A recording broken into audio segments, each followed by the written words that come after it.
블룸버그의 시니어 전략가이자 비트코인 강세론자 가운데 한 명인 마이크 맥글론의 경우에는 비트코인이 세상에 나온 뒤 처음으로 미국의 경기 침체에 직면했을 수 있다라면서 이전과는 조금 다를 수 있다라는 뉘앙스를 풍기기도 했습니다. 2008년 금융위기 이후에 출시된 비트코인이 올해 하반기 들어서 어려운 경제 상황을 맞을 것으로 보인다, 이렇게 상황 설명을 하면서 경기 침체 상황에서 비트코인이 어떻게 대응하는 모습을 보일지 주목된다라는 말을 하고 있다라고 바라볼 수가 있습니다. 이와 관련해서 유투데이는 미국 SEC가 암호화폐 업계에 대한 단속을 시작한 뒤에 단 한 번도 비트코인을 증권으로 문제 삼은 적이 없다라는 점에 주목해야 한다, 이렇게 설명하기도 했는데, 전반적인 규제 압력이 증가하는 상황에서도 비트코인이 살아남을 수 있는 긍정적인 요인이다, 이렇게 덧붙였습니다. 전례 없이 강도가 높아서 다소 미쳐 보이기도 하는 미국 SEC의 규제 상황에서 2008년 금융위기 상황과 맞먹거나 더 커다란 악영향을 미칠 수 있는 경기 침체가 덮쳐올 수도 있는 그런 상황, 과연 비트코인은 리스크 해지 자산으로서의 역량을 어느 정도 더 강력하게 보여주게 될지, 이게 또 하나의 관전 포인트가 될 것 같습니다. 미국 SEC가 완전 미친 척 산업 조치기에 나서면서 과연 다음 타깃은 어떻게 설정될지, 이 역시 굉장히 중요한 사안으로 다뤄지고 있습니다. 대형 거래소들 2개를 탈탈 털어보겠다라는 의지를 선보인 만큼 다음 타깃은 스테이블 코인이 될 가능성이 높다라는 것은 쉽게 생각해 볼 수 있는데, 과연 스테이블 코인을 증권으로 볼 수 있을 것인가? 이게 아직 법적인 기준과 잣대가 없다 보니까 상당히 모호한 영역에 자리하고 있습니다. 그럼에도 불구하고 미국 SEC는 바이낸스의 달러 스테이블 코인 BUSD를 증권이라고 주장하면서 시장의 혼란을, 그 양상을 더 가중시키고 있습니다. 이와 관련해서 월스트리트 저널도 답답했는지 SEC의 크립토 액션이 스테이블 코인에 대한 불확실성을 키우고 있다. 규제 당국은 스테이블 코인을 언제 증권으로 간주하고 어떻게 규제를 할지 명확히 밝히지 않고 있다, 이렇게 제목을 뽑았습니다. 월가에서 바라보기에도 아주 그냥 짭치는 상황이라는 것을 이렇게 표현하고 있는 겁니다. 일단 이번에 SEC는 바이낸스를 기소하면서 팍소스를 통해서 발행되는 달러 스테이블 코인 BUSD를 증권으로 규정을 했습니다. 코인 발행사는 바이낸스가 아닌 팍소스이지만 바이낸스의 역할에 따라서 가치를 부여받을 수 있고 그렇게 중앙화되어 있기 때문에 증권이다, 이런 다소 희한한 논리를 지금 펼치고 있는 겁니다. SEC가 이런 논리를 주장하면서 BUSD를 보유하고 있으면 바이낸스가 여러 혜택을 줬다라는 것을 근거로 제시하고 있습니다. 투자 이후에 혜택이 있었기 때문에 일종의 투자 계약 증권으로 제공된 것과 다를 바 없다라는 겁니다. 이 같은 SEC의 관점은 지난 2월에 팍소스에 대한 법적 조치를 단행하면서도 확인할 수가 있었는데, 팍소스가 발행한 BUSD의 90%가 바이낸스가 컨트롤하는 지갑에 보관돼 있다, 이런 부분을 강조하기도 했습니다. 대부분의 BUSD 투자자들은 바이낸스가 잠재적인 이익을 줄 것이라는 기대를 가지고 BUSD를 예치했기 때문에 증권으로 바라볼 수 있다는 겁니다. 그런데 한 가지 희한한 지점은 이번에 코인베이스를 기소하면서 서클의 USDC에 대해서는 증권이라고 언급하지 않았다는 겁니다. 코인베이스가 USDC의 지분을 가지고 있다는 점, USDC를 예치하면 2%의 이자를 지급한다라고 광고를 했던 점, 이런 것들을 고려하면 BUSD처럼 증권으로 규정해야 되는데, 이건 또 이번에 별다른 멘트가 없었습니다. 바이낸스를 확실히 조지려는 의도를 느낄 수 있으면서 동시에 지들도 기준이 없으니까 이랬다 저랬다, 입으로 밥을 먹고 입으로 똥을 쌌다, 맘대로 기준을 설정하고 있다, 이렇다라는 것도 함께 느낄 수 있는 부분입니다. 이와 관련해서 월스트리트 저널은 보다 더 명확한 규제 프레임워크가 없다라면 불확실성이 커질 수가 있다. 갠슬러는 스테이블 코인이 SEC 규제를 받아야 한다라고 주장하는 반면 CFTC는 지난 3월 바이낸스의 BUSD를 상품이라고 규정하기도 했다, 이런 점을 꼬집었습니다. 결국 규제 당국들의 이 밥그릇 다툼 이슈까지 가미된 아주 그냥 먹 같은 상황이라는 점을 지금 설명하고 있는 건데, 모호한 법적 불확실성으로 인해서 애꿎은 기업들만 피해를 보는 상황, 이게 지금 아주 광범위하게 벌어지고 있는 게 미국이고, 이런 혼란이 좀 더 지속될 가능성이 매우 높은 곳이 바로 미국이기도 합니다. 미국의 이 같은 지랄맞은 상황을 반대급부로 활용하려는 곳이 있으니 바로 홍콩입니다. 이번에는 홍콩 입법회 의원이 아주 재미있는 멘트를 시전해 줬는데, 코인베이스를 포함한 글로벌 암호화폐 거래소가 홍콩으로 와서 규제 준수 거래소 라이선스를 신청하고 증시 상장 계획을 논의하는 것을 환영한다. 우리는 기꺼이 도움을 줄 의사가 있다. OKX와 후오비 등 글로벌 암호화폐 거래소들 중 규제 준수 법인들은 모두 홍콩 증권거래소에 상장돼 있다. 이렇게 강조했습니다.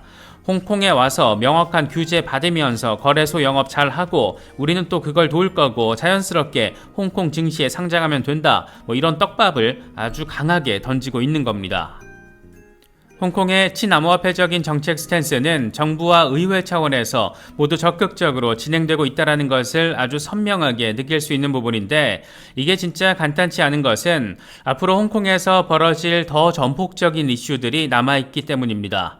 가장 단기간에 우리가 기대할 수 있는 포인트는 비트코인 현물 ETF 출시 이슈입니다. 비트코인 선물 ETF가 홍콩에서 출시됐을 때 첫날 몰려든 돈의 규모가 미국에서 비트코인 선물 ETF 출시 때보다 더 많았다는 것은 여러 가지 시사점을 안기는 부분입니다. 미국에서 등장하는 것도 중요할 수는 있지만 미국 이외에서 등장을 하더라도 관심이 있는 거대 자본의 흐름은 아주 순조롭게 이루어진다는 것이 확인된 것이기 때문입니다. 비트코인 현물 ETF가 홍콩에서 정식으로 출시되고 이후에 글로벌리스트 자본이 홍콩으로 향하게 된다라면 어떤 일들이 또 벌어지게 될 것인가, 이 비트코인 반감기를 특히 앞두고 있는 상황에서 아주 흥미진진한 관전 포인트가 아닐 수 없습니다. 중장기적인 관점에서 봤을 때는 상업용 부동산 위기 가능성 연일 제기되고 있습니다. 이번에는 니온 게이자이가 글로벌 주요 도시 10개 오피스 공실률이 역대 최고치로 올라가면서 상황이 더 악화될 경우에 부동산 대출 등에 영향을 주고 이에 따른 금융시장 파장이 발생할 수 있다라고 보도했습니다. 이게 상황이 정말 간단치가 않은 것은 올해 3월 말 기준 세계 오피스 공실률은 12.9%로 금융위기 직후인 2009년에서 2010년 이때 13.1%에 거의 육박한 수준에 근접한 것으로 지금 확인되고 있습니다. 특히 3월 말 기준 공실률을 보면 샌프란시스코, 시카고, 워싱턴, 뉴욕, 상하이, 홍콩, 시드니, 런던 등 글로벌 10개 도시가 리먼 쇼크 때 기록했던 이전 최고치를 웃돈 것으로 나타나고 있습니다. 오피스 빌딩 대출이 제대로 상환되지 못할 경우에 안 그래도 불안한 상황을 한번 제대로 보여줬던 미국의 은행 파산 이슈 다시금 번질 수가 있는 건데, 이게 미국뿐만 아니라 글로벌 대도시들 곳곳에서도 상황이 비슷하다라는 것을 아주 선명하게 느낄 수 있는 그런 부분입니다. 힌먼 스피치의 주인공 윌리엄 힌먼이 지난주 공개석상에서 포착돼 관심을 받고 있습니다. 현지 시간으로 6월 9일 시타델과 피델리티가 후원하는 컨퍼런스에 힌먼이 모습을 드러낸 겁니다. 일단 시타델 또 피델리티의 이름이 등장했고, 시타델에 투자한 상장기업 투자자가 패러다임과 세콰이어 캐피탈입니다. 나름 암호화폐 시장에서 세력으로 불리는 그런 기관들입니다. 그런데 여기서 재미있는 부분이 또 있는데, 코인베이스의 설립자인 프레드 어삼은 이 패러다임의 설립자입니다. 또 히스 타버트 전 CFTC 위원, 이 양반은 리플 소송 전날 당시 SEC 위원장이었던 제이 클레이튼을 만났던 인물인데, 이후에 시타델에서 이 최고 법률 책임자로 일하다가 이틀 전에 이 서클의 최고 법률 책임자로 합류를 했습니다. 일단 여기까지만 놓고 정리를 하면 시타델과 패러다임, 여기에 코인베이스와 서클, 그리고 CFTC와 SEC가 아주 깊숙하게 엮여 있다는 것을 확인할 수가 있습니다. 여기서 한 발 더 들어가서 피델리티가 투자한 암호화폐 프로젝트 코인 매트릭스의 투자자들 몇몇 상당히 눈에 띌 수밖에 없다, 이렇게 평가할 수 있는데, 블록파이와 코인베이스 벤처스, 골드만삭스, 디지털 커런시 그룹 등등이 이름을 올리고 있습니다. 피델리티는 조셉 루빈이 이사회 멤버로 있는 암호화폐 거래소 에리스X에도 투자를 했습니다. 그런데 이 조셉 루빈, 이더리움 공동 창시자 중에 한 명입니다. 이렇게 세력급 자본들과 규제기관 관계자들, 이더리움 관계자가 엮인 이 컨퍼런스에 윌리엄 힌먼, 이 얼빠진 인간이 상당히 얼빠진 표정으로 참석을 한 상황, 무척 흥미롭게 느껴지는 지점입니다. 그러니까 다시 한번 정리를 하자면 시타델과 패러다임, 피델리티 등 세력 자본이 이더리움 관계자들과 돈으로 엮여 있고, 이 중간 다리로 확인되는 게 코인베이스와 USDC의 발행사 서클, 그리고 규제 기관으로서는 CFTC와 SEC 이런 기관들이 지금 상당히 또 굉장히 복잡하게 얽히고 설켜 있는 겁니다. 이 돈에 환장한 미친 새끼들이 대체 뭔 짓을 한 것인지 그것과 관련된 부분이 어쩌면 힘먼 스피치, 이메일 등을 통해서 확인될 수 있기 때문에 이번 주 상황이 리플 소송과 관련해서 어마무시하게 중요하다 이렇게 결론 도출이 가능합니다. 그런데 여기서 한 발 더 들어가면 시타델과 피델리티, 세콰이어 등은 이미 함께 암호화폐 거래소를 만든 곳이기도 합니다. 이름하여 EDXM. 이들이 이렇게 얽히고 설켜 있는데 미국 SEC는 이런 상황에서 바이낸스와 코인베이스를 제소하면서 특히나 바이낸스를 더 완전히 조지고 있는 상황이고 바이낸스 USDC를 증권이라고 주장하면서도 서클의 USDC에 대해서는 증권성 언급을 전혀 하지 않은 점, 이런 구린내 수준이 아니라 이 지독한 똥냄새가 나는 것처럼 느껴지는 것은 꼭 기분 탓만은 아닌 것 같습니다. 쭈꾸미 대가리 역시 계속해서 규제와 관련한 목소리를 높이고 있습니다. 이 양반은 대부분의 암호화폐는 증권이다. 규정을 준수하지 않으면 점점 더 많은 암호화폐 집행 조치가 이루어질 수 있다. 메시지가 마음에 들지 않는 것과 메시지를 받아들이지 않는 것은 다르다. 이렇게 이상하게 강조하기도 했습니다. 쭈꾸미 대가리는 특히 암호화폐 시장과 증권법을 연결시키면서 미국 자본시장에 대한 신뢰는 법률 준수를 기반으로 구축됐다. 암호화폐 업계도 법을 준수하지 않을 경우 FTX와 같은 사태가 반복될 수 있다. 이렇게 강조했습니다. 이 멘트가 진짜 골 때리는 것은 대체 어떤 법을 지켜야 한다는 건지에 대해서는 말하지 않고 있기 때문입니다. 증권법을 가리키는 건지, 그렇다면 그건 누가 결정을 해야 하는 건지, 의회가 새로운 법을 만들면 그걸 지켜야 한다는 건지 아주 신박한 논리로 지금 저런 얘기하고 있는 겁니다. 이따구 소리를 해대니까 존 디튼 변호사 같은 사람은 SEC는 증권 판단 권한이 없다 이렇게 비판을 하는 걸로도 바라볼 수가 있습니다. 갠슬러가 이렇게 아무렇지 않게 입으로 똥을 싸고 있는 상황이 이어지고 있다 보니까 의회에서도 슬슬 액션이 나오고 있습니다. 그동안 갠슬러 자르겠다라고 벼르고 있었던 미국 하원 워렌 데이비스는 갠슬러 해임 법안을 발의했습니다. 미국 자본시장은 폭압적인 SEC 위원장으로부터 보호되어야 한다. 나는 권력 남용을 해결하고 앞으로 수년 동안 시장에 가장 이익이 될 것을 보호하기 위해서 해당 법안을 제출했다. 진정한 개혁을 위해서 게리 갠슬러 위원장을 해임해야 한다. 이렇게 목소리를 높였습니다. 물론 이게 발의됐다라고 당장 갠슬러가 해임될 가능성은 매우 낮지만 이렇게 분위기가 조성되고 있다는 것은 충분히 의미 부여가 가능해 보입니다. 쭈꾸미의 위선과 관련해서도 이게 진짜일까 싶은 아주 재미있는 내용 하나도 공개가 됐습니다. 쭈꾸미가 지난 2019년 창펑자오에게 직접 보낸 이메일 내용인데 내용을 보면 자기소개서 수준입니다. 바이낸스가 채용하려고 하는 거래소 고문 자리를 자기한테 달라는 내용인데 멘트는 꽤나 캐주얼하게 표현되어 있어서 역시 도쿄에서 같이 점심 먹는 사이는 만나보구만 그런 생각이 들기도 합니다. 물론 이 문건 자체가 조작됐을 가능성도 충분히 생각해 볼 수는 있습니다.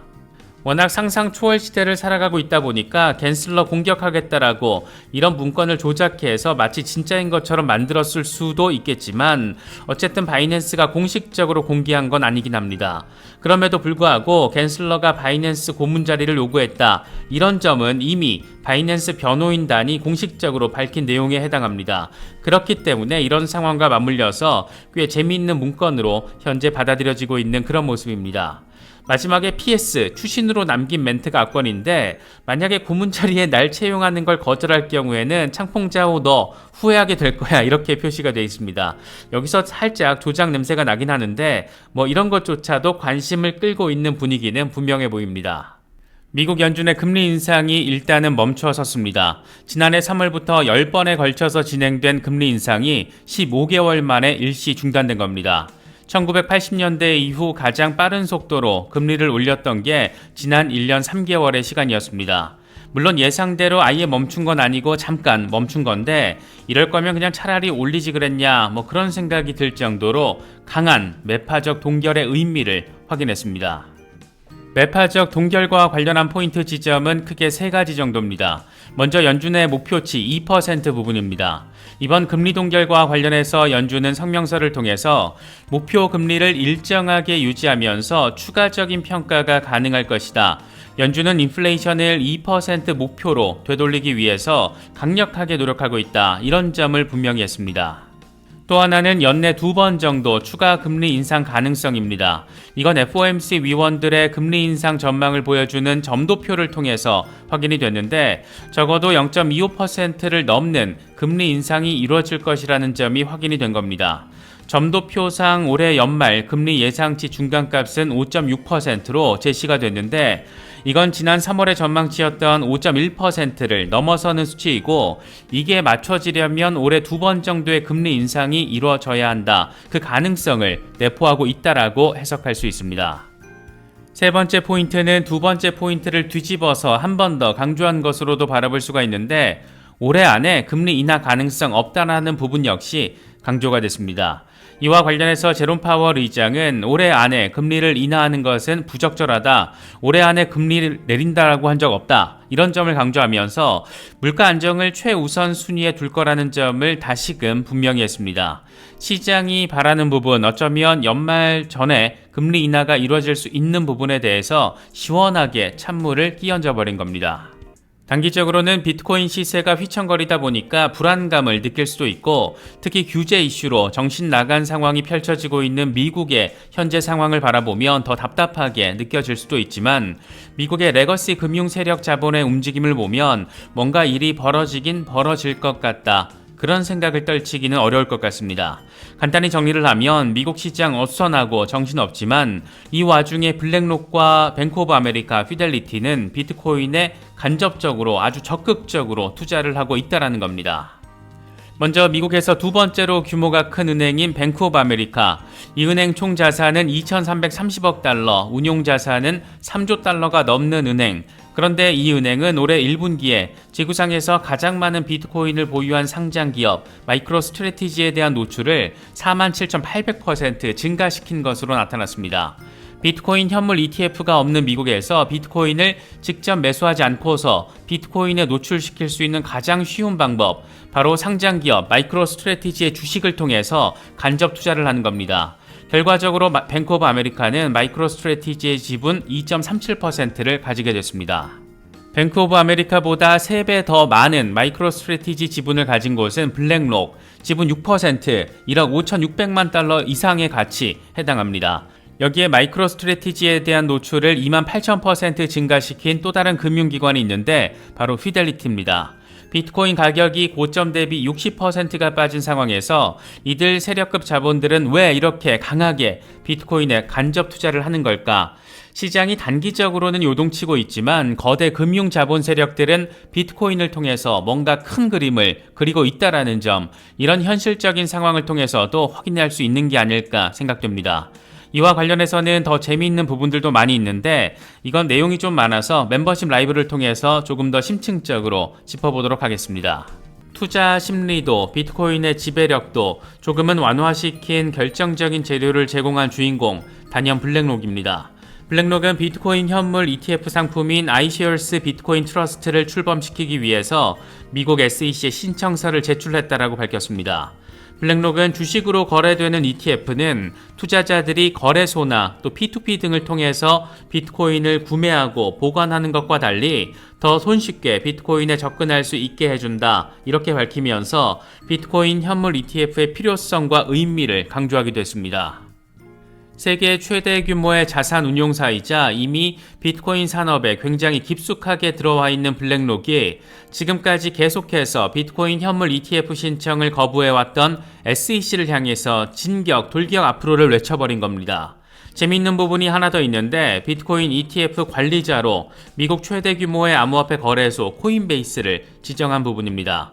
이미 블랙록은 기관 투자자들을 대상으로 암호화폐 신탁 상품을 출시하면서 이때부터 코인베이스와 협력을 해왔는데 아예 비트코인 현물 ETF까지 쭉 코인베이스와 같이 가겠다라는 의지도 확인할 수가 있습니다. 아시는 분들은 잘 아시겠지만 비트코인 현물 ETF 출시는 암호화폐 시장의 가장 큰 관심사 가운데 하나입니다. 비트코인을 코인으로서만 거래를 하는 게 아니라 주식 상품으로 거래를 할 수 있는 안전성이 생기는 의미와 더불어서 전통 금융시장 안으로 비트코인이 규제를 받으면서 들어간다라는 의미에서 꽤나 더 큰 관심을 받고 있습니다. 하지만 미국 SEC는 비트코인 선물 ETF 출시는 허용하면서 정작 현물 ETF 출시는 거부해왔고 급기야 그레이스케일과는 아예 법정 공방을 벌이고 있습니다. 과연 이번 블랙록의 비트코인 현물 ETF 신청은 어떤 결과로 이어질까? 대체적인 분위기는 지금까지 암호화폐 업계의 비트코인 현물 ETF 출시 신청과는 전혀 다른 결과가 나올 수 있을 거라는 기대감이 깔려 있는 모습입니다. 크립토 기업들이 나선 게 아니라 이 세계 최대 자산 운용사이자 월가의 거물 중에서도 특급 거물이 직접 등판을 했고 거기다 이미 레거시 규제와 관련해서는 모든 시스템이 갖춰져 있는 상황이라서 SEC가 강조하는 투자자 보호장치 역시 기존의 암호화폐 기업들과 비교했을 때 더 높은 안정성과 신뢰성을 담보하고 있다라고 판단할 수 있는 부분이 존재합니다. 그렇기 때문에 SEC가 승인 거절을 하고 싶어도 이 거절의 명분을 만들기도 간단치 않을 것 같은데 과연 미국 SEC가 이번에도 이상한 뻘짓으로 대응을 할지 아니면 블랙록의 비트코인 현물 ETF 출시를 승인하면서 지금까지 모든 출시 신청을 거절했던 것은 결국 월가의 돈귀신에게 이 모든 돈을 산업을 몰아주기 위해서였다라는 점을 보여주게 될지 여러모로 궁금한 지점입니다. 사실 블랙록의 이번 비트코인 현물 ETF 신청은 뜬금포에 해당한다라고 보긴 어렵습니다. 이미 비트코인 등 암호화폐 시장에 아주 깊숙이 들어와 있기 때문인데 지난 8월에 기관 투자자들을 대상으로 한 비트코인 현물 신탁 서비스를 출시하면서 기관들이 비트코인에 투자할 수 있는 길을 직접 열어주기도 했습니다. 당시 블랙록은 이런 입장을 밝혔습니다. 디지털 자산 시장의 급격한 침체에도 불구하고 우리는 우리의 디지털 기술과 상품 기능을 활용해서 디지털 자산에 효율적이고 경제적으로 접근할 수 있는 방법을 강구하고 있다. 디지털 자산에 대한 접근 기회 확대는 여전히 일부 기관 투자자 고객들로부터 상당히 큰 관심을 받고 있다. 이렇게 밝혔습니다. 이런 멘트가 더 관심을 받았던 것은 6년 전 비트코인이 불과 $6,000 수준이었을 때 블랙록의 CEO 레리 핑크는 이렇게 말했습니다. 비트코인은 돈 세탁의 지표다. 6년 동안 참 드라마틱한 변화가 생긴 것으로도 바라볼 수가 있습니다. 이뿐만이 아닙니다. 블랙록은 올해 초에 산하펀드 블랙록 글로벌 엘로케이션 펀드 포트폴리오에 비트코인을 아예 추가해버렸습니다. 이게 참 여러가지 시사점들이 있는데 먼저 이 펀드는 기업과 정부 채권, 단기 증권 등 펀더멘털이 탄탄한 부분에 집중하고 있다라는 점, 여기에 비트코인이 들어갔다라는 점이 첫 번째 의미 포인트라고 할 수 있습니다. 지금 세계 최대 자산 운용사 무려 9조 달러 넘는 자산을 운용하는 곳, 그러니까 우리 돈으로 1경원이 넘는 돈을 운용하는 곳에서 펀더멘털 자산군으로서 비트코인을 자사펀드에 이렇게 추가를 시켜버렸던 겁니다. 이 펀드는 그래서 포트폴리오에 비트코인을 추가한 최초의 블랙록 산하 일반 펀드가 됐고 미국 CFTC에 등록된 규제 준수, 이 상품 거래소에서 거래되는 현금 결제형 비트코인 선물에 투자할 계획이라고 당시 블랙록은 밝혔습니다. 또 두 번째 의미 포인트이자 되게 재미있는 부분은 이 펀드가 개인 투자자들이 가장 선호하는 펀드로 꼽히는 그런 펀드라는 데서 더 의미 부여가 되기도 했습니다.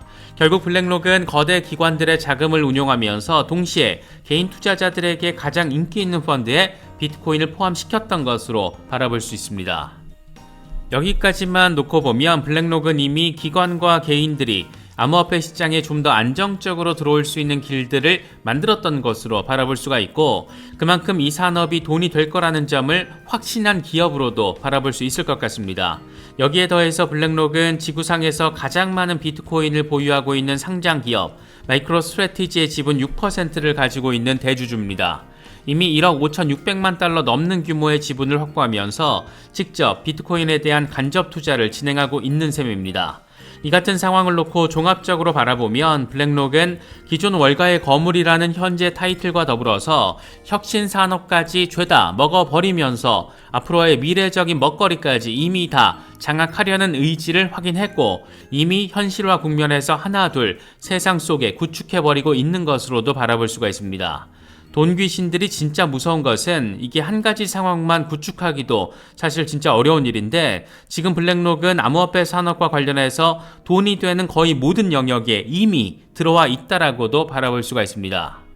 블랙록이 이렇게 발빠른 움직임을 보이면서 비트코인 현물 ETF 신청까지 해버리자 반대급부에서는 관심을 받게 될 지역, 당연 홍콩이 될 수밖에 없습니다.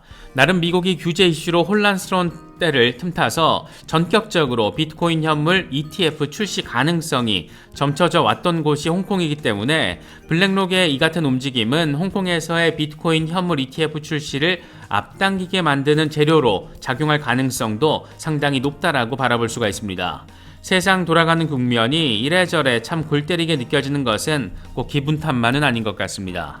저희 채널에서는 멤버십 프로그램을 진행하고 있습니다. 임원급 이상 회원분들을 대상으로 멤버십 라이브를 진행하고 있고 멤버십 채팅 공간을 통해서 서로의 관점을 공유하고 있습니다. 이번 힘먼 이메일 공개 당시에도 가장 먼저 멤버십 채팅 공간을 통해서 실시간 정보 공유를 하고 그 직후에 멤버십 라이브를 통해서 상황을 조망했는데 좀 더 빠르게 정보 공유, 정보 분석을 하고 싶으신 분들에게는 괜찮은 선택지가 될 수 있고 저희 채널의 중장기적인 성장에도 많은 도움이 됩니다. 저희 채널의 컨텐츠에 만족도가 있으시거나 좀 더 빠르게 정제된 크립토 정보를 접하고 싶으신 분들께는 멤버십 회원 가입을 통해서 채널 후원을 부탁드리겠습니다. 특히 기존 회원분들 중에 XRP 홀더분들이 많이 계신데 정보 공유와 멘탈 케어 이 두 마리 토끼를 잡아가는 데는 분명 도움이 될 수 있을 거라고 판단하고 있습니다. 많은 관심과 성원 부탁드리겠습니다. 이번에 준비한 영상은 여기까지입니다. 시청해주셔서 감사합니다. 지금까지 크립토 노마디였습니다.